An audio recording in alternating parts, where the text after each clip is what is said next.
जी ठीक है सुभाष जी, हमारे साथ और भी जो है मेहमान जुड़े हुए हैं, उनसे भी राय ले लेते हैं। नवीन जी, देखिए आपने सुना भारतीय जनता पार्टी के प्रवक्ता को, उन्होंने साफ तौर पर कहा ये जो बजट है ये आम जनता का बजट है और आम जनता से राय ली गई, और यहाँ तक कि हमने तो विपक्ष को भी कहा था विपक्ष भी अपनी राय रखे। जी नवीन जी, इन्होंने बात करी, मेरे साथी ने, बीजेपी के सुभाष अपना जी ने जी देखो इनका फर्ज बनता था कि वो अपनी सरकार के बजट की भाई करे, पर इनकी ये ड्यूटी भी बनती थी। इन्होंने कहा कि हेल्थ के लिए हमने बहुत कुछ किया है, हेल्थ के अंदर 32% डॉक्टरों की कमी है, इन्होंने कुछ टीका किया है।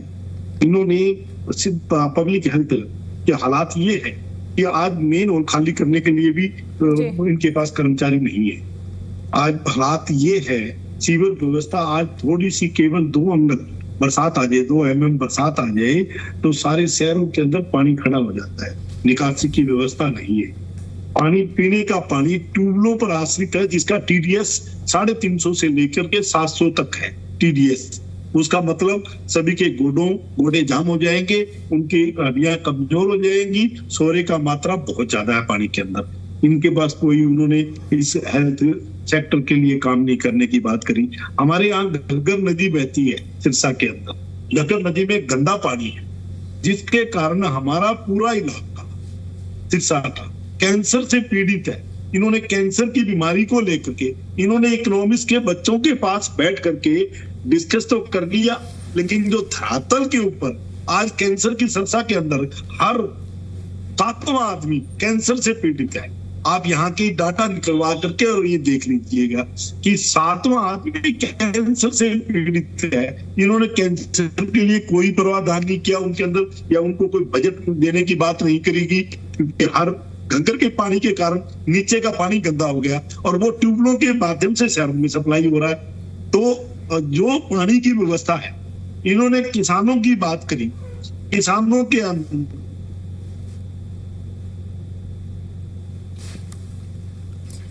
जी नवीन जी, मैं माफी चाहूंगी। पहले जो लीडर ऑफ ऑपोजिशन है हुड्डा साहब, हम उनको रिस्पेक्ट देते हैं, इज्जत देते हैं, ऐसी बात नहीं है, पुराने CM भी हैं, बट उनकी भाषा ये रटी रटाई है भाई, खोदा पहाड़ निकली चुहिया, बिल्कुल रटी रटाई भाषा हमेशा ये यही यूज करते हैं, चाहे वो सेंटर का बजट है चाहे वो स्टेट का बजट है। अभी हुड्डा साहब कह रहे थे 1 इंच भी मेट्रो नहीं लगाई। हुड्डा साहब का गुड़गांव आना जाना रहता है, आप आइए गुड़गांव में किस तरह से सारा जो गुड़गांव शहर है किस तरह से जाल बिछाया हुआ है। और आप ये यहाँ के सारे जो कांग्रेस के साथी पहले कहते थे यहाँ पे 1 इंच भी, जब से भाजपा सरकार आई है 1 इंच भी आपने मेट्रो नहीं बढ़ाई, आपने एक पिलर भी नहीं लगाया। अब यहाँ पे वो ये भाषा बोल रहे हैं भाई इतनी जाल बिछा दिया है, हर जगह ट्रैफिक जाम है।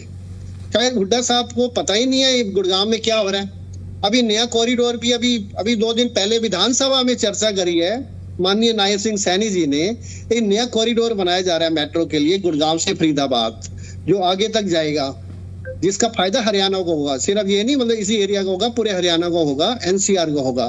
तो शायद ये खोदा पहाड़ निकला चोहिया वाली बात तो मैं इसी से इनकी जो है ना झूठी साबित कर देता हूँ, क्योंकि इनकी लैंग्वेज वही रहनी है, पॉलिटिकल लैंग्वेज रहनी है। तो अभी मैं साथ साथ ये बता रहा था, देखिए आप इसमें कोई भी ऐसा क्षेत्र नहीं है, चाहे वो खेल का क्षेत्र है, चाहे वो उद्योग है, चाहे वो ऊर्जा विभाग है, चाहे वो लोक निर्माण है, हर किसी को मतलब जो है ना योगदान दिया है, पूरी राशि आवंटित की है और उसका अमाउंट भी बढ़ाया गया है। तभी परिणाम स्वरूप जो है ना इसमें जो बजट में 10.28% का वृद्धि हुई है, इंक्रीज हुई है, और फिस्कल डेफिसिट कम हो रहा है। ये जो बजट है, ये जो हमारे आदरणीय नरेंद्र मोदी जी जो हमारे प्रधानमंत्री जी हैं, उनका जो सपना है विकसित भारत @2047 2047 का ये जो बजट है, ये उसी की नींव है आज हरियाणा का बजट। ठीक है, बिल्कुल वो जिस तरह से सेंटर के बजट की आलोचना करते थे, वही भाषा बोलते थे, आज भी वही भाषा बोल रहे हैं। तो बिल्कुल आप निश्चिंत रहिए हुड्डा साहब, बढ़िया काम हो रहा है यहाँ पे, बढ़िया सड़कें हैं, बढ़िया पिलर बन रहे हैं, बढ़िया लोगों को रोजगार मिल रहा है, बिना पर्ची बिना खर्ची नौकरियां मिल रही है, किसी तरह की कोई प्रॉब्लम नहीं है। अब स्किलनेस इसमें देखो, नई जो CM श्री स्कूल आ रहे हैं, उसके लिए प्रावधान किया गया। CM जहाँ जो बच्चों को जिस तरह से प्राइवेट स्कूल है उसी तरह का उनको जो टेक्निक है, उसका जो स्टैंडर्ड ऑफ एजुकेशन होगा वो थोड़ा सा बढ़ के उसी लेवल पे हम लाएंगे, और फीस उनको प्राइवेट स्कूलों से भी कम देनी पड़ेगी, बिल्कुल ही। तो ये नई चीजें हम लेकर आ रहे हैं, बढ़िया स्किलनेस होगी, हर क्षेत्र को इन्होंने टच किया। सुभाष जी, पर इस पर भी जवाब दे दीजिए। जिस तरीके से भी कांग्रेस पार्टी के प्रवक्ता नवीन जी ने एक और सवाल उठाया था, गुरुग्राम में जल जमाव की समस्या काफी देखने को मिलती है, थोड़ी देर बारिश होती है और पूरा गुरुग्राम डूबा हुआ नजर आता है, उसके लिए क्या स्टेप उठाए गए हैं? जी, अभी नवीन जी कह रहे थे भाई बच्चों से सुझाव लिए हैं, आप धरातल पे आप नहीं आते।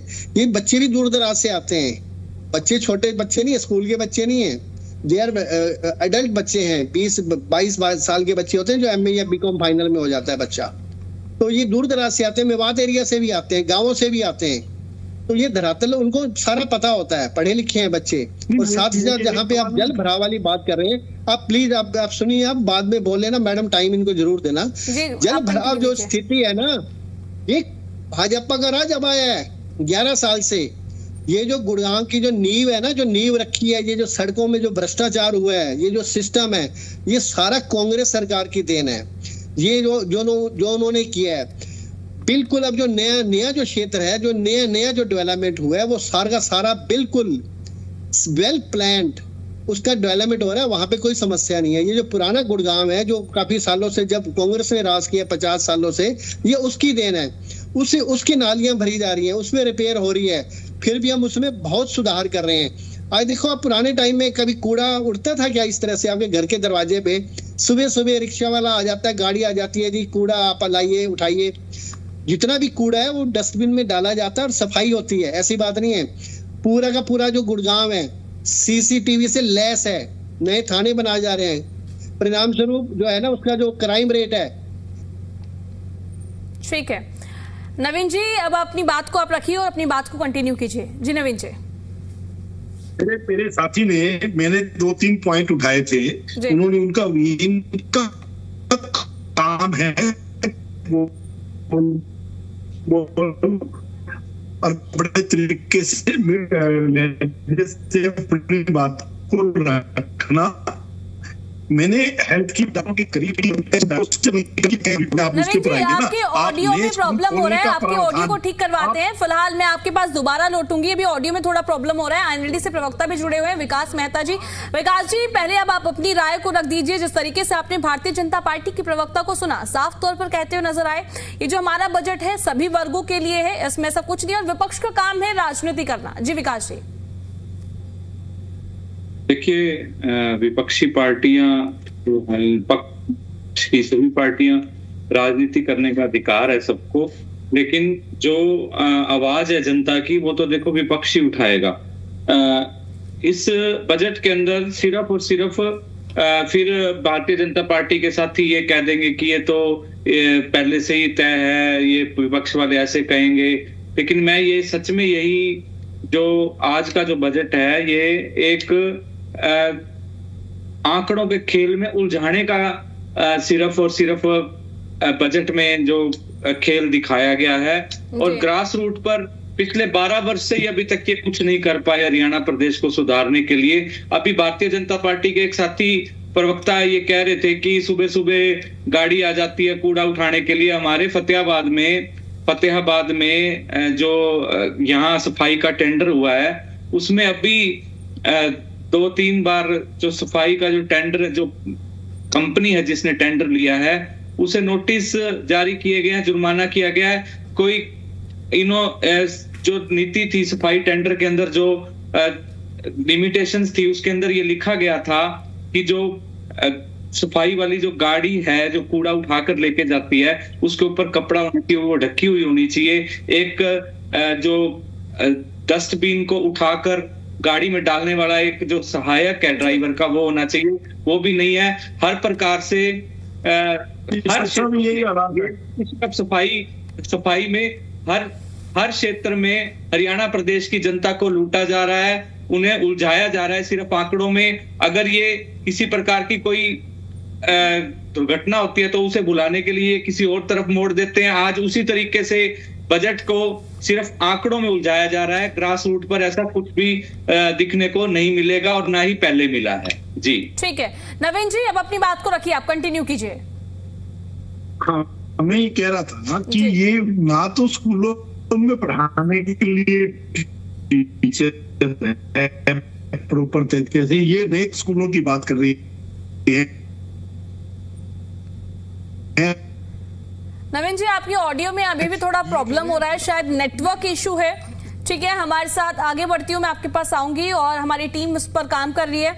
हमारे साथ वरिष्ठ पत्रकार भी जुड़े हुए हैं, मनोज जी। देखिए, आपने पैनल को अच्छे से सुना और देखा भी है। मैं बात करूं विपक्षी तरफ से कई चीजें उठाई गई, जाम की मैं बात करूं या फिर जल जमाव की बात करूं, घग्गर नदी का भी जिक्र किया गया, तमाम मुद्दे उठाते हुए नजर आए और कहते हुए नजर आए कि यहाँ पर जनता के साथ धोखा किया गया और जनता को आंकड़ों में फंसाया जा रहा है केवल। जी मनोज जी, आप सही बता रहे हैं। मुझे ऐसा लग रहा है कि विधानसभा में जो है ऑपोजिशन स्ट्रांग है, 37 सीट्स है, और मुझे ऐसा लगता है कि जैसे जैसे और दिन बढ़ेगा, लोग और बजट को माइन्यूटली पढ़ेंगे, तो मुझे लग रहा है कि और पता चलेगा कि एक्चुअल क्या है। और जिस तरह से ऑपोजिशन का जो इशू है, वाटर लॉगिंग की अगर बात करें, चाहे हम लोग फ्लड मैनेजमेंट की अगर बात करें, हम लोगों ने देखा कि रिसेंट कुछ मंथ पहले जो है फ्लड आया था और मिसमैनेजमेंट के कारण जो है बहुत से फसल खराब भी हो गया था। और वहीं अगर हम गुरुग्राम और फरीदाबाद वाले एरिया की अगर बात करें, क्योंकि वो हमारा मिलेनियम सिटी है, वहाँ से रेवेन्यू भी बहुत ज़्यादा आता है सरकार को। मुझे ऐसा लग रहा है कि उसको ध्यान में रखते हुए ओपोजिशन का ये मांग होता है, और नॉर्मल वहाँ के ट्रेडर्स का भी एक डिमांड रहता है कि यहाँ पे जो है वो ट्रैफिक मैनेजमेंट के लिए जरूर सरकार को ध्यान देना चाहिए, ताकि आवाजाही में दिक्कत ना हो। तो मुझे ऐसा लग रहा है कि ये बड़ी इशू है, और मुझे ऐसा लग रहा है कि आने वाले समय में इस इशू को भी जो है ज़रूर जो अपोजिशन उठाएंगे, क्योंकि ये सदन अभी और चलने वाला है। और मुझे ऐसा लग रहा है कि जो जैसे पैरा खेल स्टेडियम दौलताबाद में जो है, मुझे लग रहा है कि सरकार का ये ध्यान रहा है कि स्पोर्ट्स फैसिलिटीज़ को, स्पोर्ट्स इंफ्रास्ट्रक्चर को और कैसे ज़्यादा बढ़ाया जाए। मुझे लग रहा है कि इस पे सरकार का ज़्यादा फोकस रहा है, क्योंकि आने वाले ओलंपिक में ज़्यादातर हरियाणा और पंजाब के बच्चे जो है वो मेडल भी लाते हैं, और ज़्यादा का पार्टिसिपेशन जो है यही स्टेट से होता है। वहीं इसीलिए जो है ये भी बताया जा रहा है कि लगभग 21 नए खेल स्टेडियम जो है वह यहाँ पे खोला जाएगा। एक और सबसे नया चीज़ जो है वेडिंग सिटी डेवलप करने की बात कही गई है, वो गुरुग्राम हो, खरखोंदा हो, पिंजौर में। तो चीफ मिनिस्टर साहब का ये कहना था कि नॉर्मली लोग जो है फॉरेन चले जाते हैं वेडिंग करने के लिए, अगर हम उसी तरह का व्यवस्था अगर हम हरियाणा में अगर बनाते हैं और देते हैं लोगों को, तो यहाँ पे लोगों को एक सुविधा होगा, और इससे जो है एक अच्छा खासा जो है रेवेन्यू जनरेशन भी होगा। इसके साथ साथ जो है मुझे ऐसा लग रहा है कि फार्मर्स के लिए भी सरकार ने ज़्यादा ध्यान दिया है। वहीं कपास की खेती को प्रोत्साहन किया जा रहा है, और इसमें भी जो है 3000 से 4000 की बात कही जा रही है। तो मुझे लग रहा है कि फार्मर्स के लिए भी जो है इसमें प्रावधान बजट में किया गया है। वहीं लॉ एंड ऑर्डर को लेकर के जो है हम लोग देखते रहते हैं कि ओपोजिशन जो है इशू उठाती रहती है, तो सरकार इसको ध्यान में रखते हुए 7 नए पुलिस स्टेशन की बात खोलने की बात कही गई है। वहीं जो है 7 नए जो है साइबर क्राइम पुलिस स्टेशन भी खोला जाएगा। अभी के समय में हम लोग देखते हैं कि साइबर से बहुत ज़्यादा ही जो है ऑफेंसेस हो रहे हैं। नॉर्मल ऑफेंस कम हो रहा है, लेकिन आजकल जो है ऑनलाइन जो फ्रॉड होता है ये बहुत दिनों दिन बढ़ते जा रहा है। रिसेंट डेज में हम लोगों ने देखा कि एक टेररिस्ट को लेकर के जो है मामला आया था, फरीदाबाद कॉलेज में भी कुछ प्रोफेसर्स पकड़े गए थे। तो मुझे लग रहा है कि इसको लेकर के भी सरकार का ध्यान रहा है कि एंटी टेररिस्ट स्क्वाड जो है बनाया जाएगा, और रेवेन्यू जनरेशंस के लिए भी सरकार जो है ज़्यादा ध्यान दिया है। वहीं अगर हम कहें जैसे पेट्रोल पंप की बात कही गई है कि 7 जेलों में, हालांकि 2 जगह ऑलरेडी है और वो सक्सेसफुल इम्प्लीमेंटेशन हुआ है, वहाँ का पेट्रोल पंप जो है वो सक्सेसफुल चल रहा है। तो उसी को ध्यान में रखते हुए मुझे ऐसा लग रहा है कि 8 जेलों में पेट्रोल पंप की व्यवस्था की जाएगी। वहीं एक और यूथ के लिए एक अपॉर्चुनिटी हो कि वो फॉरेन में जाए और अपना स्किल डेवलपमेंट हो, स्किल्ड होकर के जाए, और इसको लेकर के भी सरकार जो है लगभग ये कहा गया है कि 100 टीचर्स को जो है जर्मन और जापानीज लैंग्वेज में उनको ट्रेनिंग दिया जाएगा। वहीं जो है अगर हम बात करें फार्मर्स के, हम लोग देखते हैं कि पावर को लेकर के जो है फार्मर्स प्रोटेस्ट करते रहते हैं कि पावर उतना नहीं मिल पाता है। इसको भी ध्यान में रखते हुए सरकार जो है हरियाणा एग्री डिस्कॉम तीसरी बिजली वितरण कंपनी बनाएगी और इसमें ये बताया जा रहा है कि लगभग 7 लाख जो है जो फार्मर्स कंज्यूमर हैं उनको फ़ायदा होगा।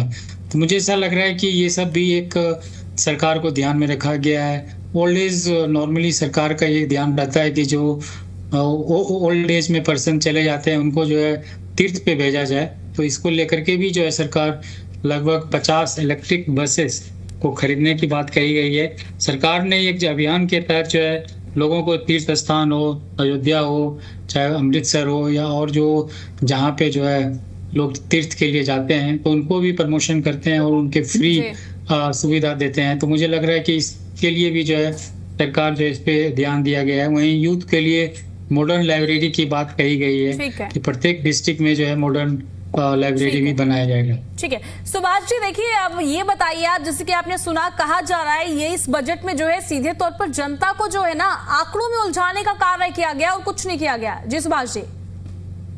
विकास जी ठीक कह रहे हैं भाई, वहां पे जो विपक्ष के 37 सदस्य हैं कांग्रेस के, 2 वैसे इनेलो के भी हैं, बट अफसोस ये है ये विपक्ष अपना जो है ना भूमिका नहीं निभा पा रहा। जब भी कोई बात होती है वॉकआउट चले जाते हैं। हमने शुरू में बोला जी आप आइए, हमें बजट बनाना है, बहुत महत्वपूर्ण बजट है, हम आपसे मिलना चाहते हैं, आप अपने सुझाव दीजिए, जैसा आप चाहेंगे वैसा बनाएंगे जनहित में। वो आए नहीं। देखिए आप युवाओं को धोखा देने के लिए, भ्रमित करने के लिए वहां पे घेराव कर देते हैं। कभी वो जो है ना भर्ती पर ले आते हैं, कभी जो है अविश्वास, पीछे दिसंबर में अविश्वास प्रस्ताव ले आए जी, मत नहीं हुआ, वोट उससे पहले ही चले गए, वॉकआउट करके। आप बताइए, मतलब ये चाहे 37 सदस्य हैं या जितने भी हैं, बट उनका रोल तो देखिए ना आप बजट सेशन के लिए क्या कर रहे हैं। ये सुनने को तैयार नहीं, बैठने को तैयार नहीं। जब अभिभाषण पर चर्चा हो रही थी अभी फ्राइडे को, जब सीएम साहब बोल रहे थे ये बाहर जाना चाह रहे थे, वो कहते जी आप इधर, आप सीएम साहब ने हर बात बारीकी से समझाई है, विस्तार से समझाई है। आप पूछिए, जो कुछ मर्जी पूछो। आप कभी बुढ़ापा पेंशन पे घेराव करते हो, कभी आप भर्तियों पे आप शोर मचाते हो झूठा है। अब हमने मतलब सीएम साहब ने, नायब सिंह जी ने उनकी हर बात का जवाब दिया, हर बात का।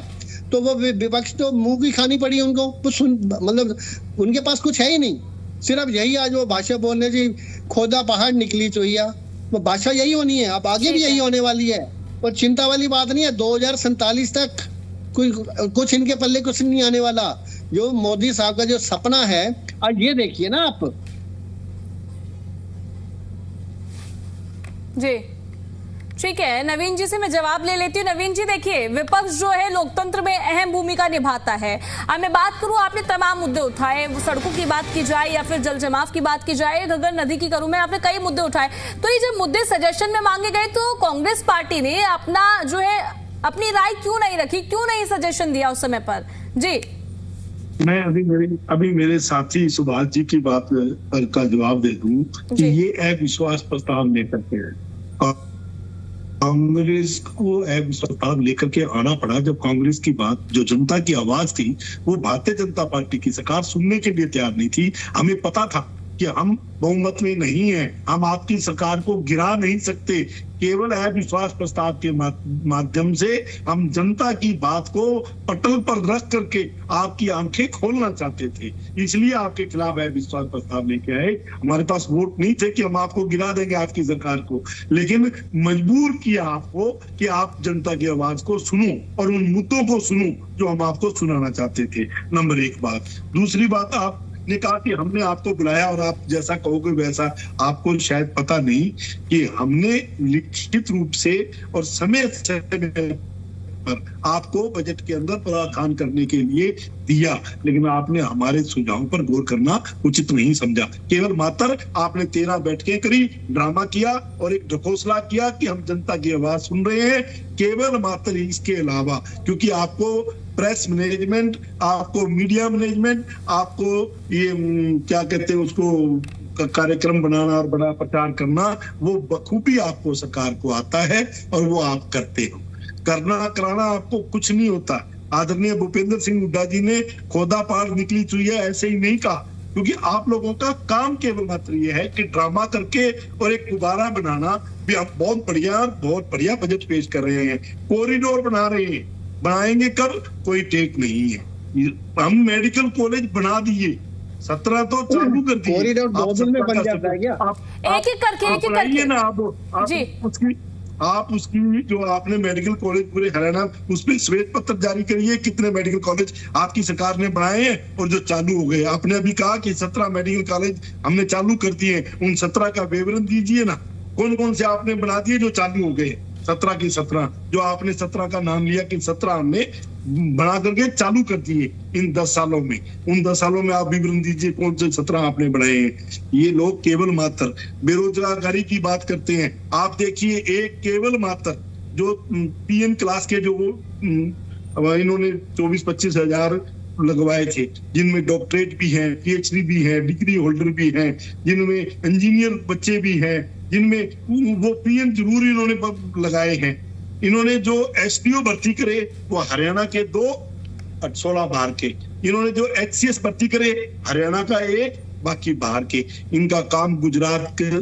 अंदर ही। सुभाष जी मैं आपके पास आऊंगी, आप अपनी बात को रखिएगा, मैं आपको समय दूंगी, एक बार नवीन जी को पूरा करने दीजिए, उसके बाद मैं आपके पास ही आ रही हूं। हरियाणा के बच्चे यहाँ शासन नहीं चला सकते। ठीक है नवीन जी कंटिन्यू कीजिए, जल्दी से अपनी बात को रखिए, समय की कमी है। बार वालों को देते हैं। हेलो जी,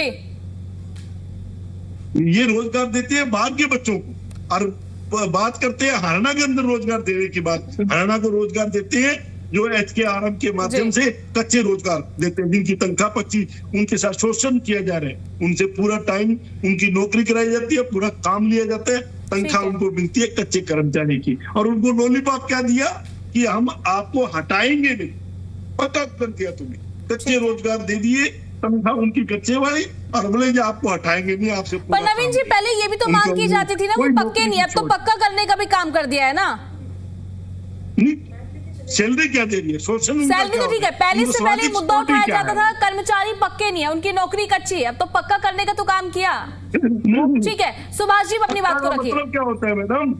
पक्के का मतलब ये होता है, ठीक है नवीन जी, ठीक है, और जो गवर्नमेंट का नॉर्म है उसके अनुसार उनको तनख्वाह मिले। ठीक है मैं आपके पास आऊंगी। सुभाष जी अपनी बात को रखिए जी। हुड्डा साहब ने जो कॉलेजों में असिस्टेंट प्रोफेसर हैं 200 रुपए पर लेक्चर, जिनको महीने में 8,000 10,000 रुपए नहीं मिलते थे, 8-10 हजार रुपए।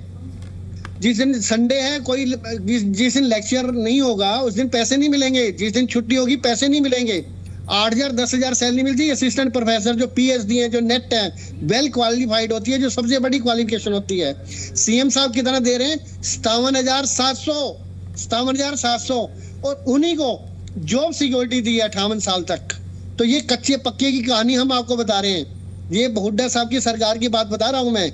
वहां भी गेस्ट टीचर लगे थे।